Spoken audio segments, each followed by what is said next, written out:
اسماعیلی امامت، تاریخ، ورثہ اور جدید دور۔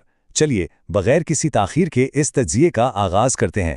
ہم ان کے تاریخی ارتقاء، بر صغیر کے شاندار ورثے اور جدید دور کے حقائق کا قریب سے جائزہ لینے والے ہیں۔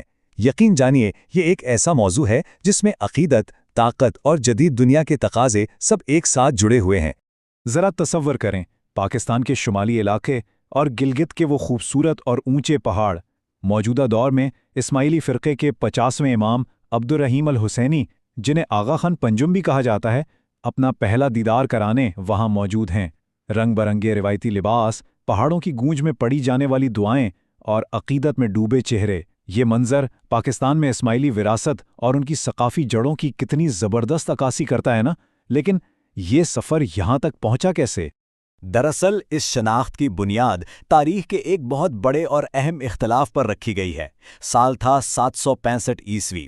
چھٹے شیعہ امام حضرت امام جعفر صادق علیہ السلام کی وفات کے بعد جانشینی کا ایک انتہائی اہم سوال کھڑا ہوا۔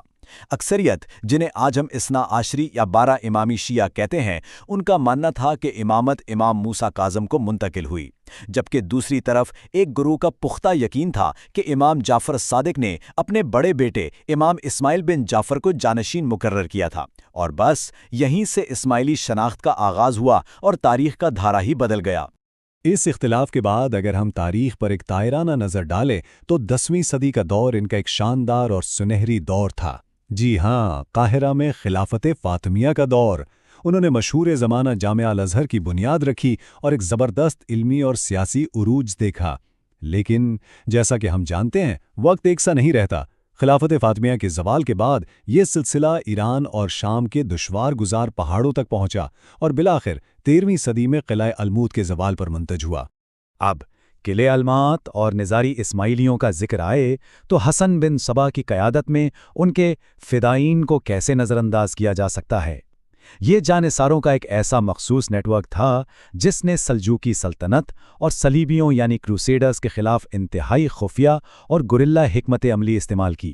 خالصتاً تاریخی لحاظ سے دیکھا جائے تو یہ اس وقت کی علاقائی اور سیاسی کشمکش میں بقا کی ایک حیرت انگیز جنگ تھی۔ اور یہاں ایک بہت ہی دلچسپ بات ہے، مغرب میں ان فدائین کے بارے میں بے شمار دیومالائی کہانیاں گھڑی گئیں۔ انہیں حشاشین کہا گیا اور مشہور کیا گیا کہ یہ لوگ حشیش کے نشے میں کاروائیاں کرتے تھے۔ لیکن ممتاز مورخ فرحات دفتری نے اس مغربی مفروضے کو بالکل مسترد کر دیا ہے۔ دراصل حشاشین کوئی نشہ آور گروہ نہیں تھا، بلکہ یہ ان کے سیاسی مخالفین کی طرف سے استعمال کی گئی ایک تحقیر آمیز گالی تھی جس کا سیدھا سا مطلب تھا نچلے درجے کے بدکماش لوگ۔ یہ ہے تاریخ کا وہ پہلو جو اکثر دبا دیا جاتا ہے۔ ان کی اس پوری تاریخ اور نظام کو گہرائی سے سمجھنے کے لیے ان کے ایک بنیادی الہیاتی فلسفے کو سمجھنا بہت ضروری ہے، اور وہ ہے ظاہر اور باطن کا فرق۔ یعنی احکامات کے ظاہری اور بیرونی پہلوؤں کے مقابلے میں ان کے پوشیدہ اور باطنی روحانی معنی پر بہت زیادہ زور دیا جاتا ہے۔ ان کا پختہ یقین ہے کہ دنیا کبھی بھی الہی رہبر سے خالی نہیں رہ سکتی، اس لیے ان احکامات کی تشریح کے لیے ہر دور میں ایک حاضر امام کا ہونا بالکل ناگزیر ہے۔ ظاہر اور باطن کا یہ تصور صرف کتابوں تک محدود نہیں، بلکہ ان کی روزمرہ کی عملی زندگی میں بھی واضح نظر آتا ہے۔ ذرا اس تقابلی جائزے کو دیکھیں۔ عام مساجد کے بجائے ان کی عبادت گاہوں کو جماعت خانہ کہا جاتا ہے۔ روایتی 2.5% زکوٰۃ کی جگہ ان کے ہاں دسندی کا نظام رائج ہے، اور اسی طرح روایتی نماز کے بجائے مخصوص دعائیں ہیں جو دن میں 3 بار ادا کی جاتی ہیں۔ یہی وہ عملی چیزیں ہیں جو انہیں سنی اور اتنا اسری اکثریت سے کافی مختلف بناتی ہیں۔ چلیں اب تاریخ کے اوراق پلٹ کر واپس 19ویں صدی کے برِ صغیر کی طرف آتے ہیں۔ 1886 کا بامبے ہائی کورٹ کا مقدمہ برِ صغیر کی خوجہ برادری کا ایک بہت بڑا قانونی سنگ میل تھا۔ جب مقامی باغیوں نے آغا خان اول کی روحانی قیادت کو چیلنج کیا تو ایک طویل اور تاریخی قانونی جنگ کے بعد برطانوی عدالت نے اس کمیونٹی کی ایک علیحدہ شیعہ امامی نظاری اسماعیلی شناخت کو باقاعدہ تسلیم کر لیا۔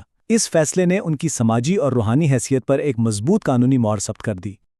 اور اگر ہم برصغیر بالخصوص موجودہ پاکستان کے ورثے کی بات کریں تو ان کا تاریخی کردار انتہائی شاندار رہا ہے۔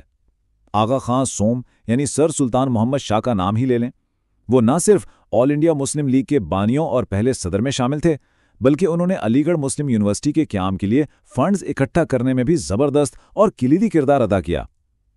ان کی یہ تعلیمی اور سیاسی خدمات اس خطے کے مسلمانوں کے ورثے کا ایک ناقابل فراموش اور سنہرا باب ہیں۔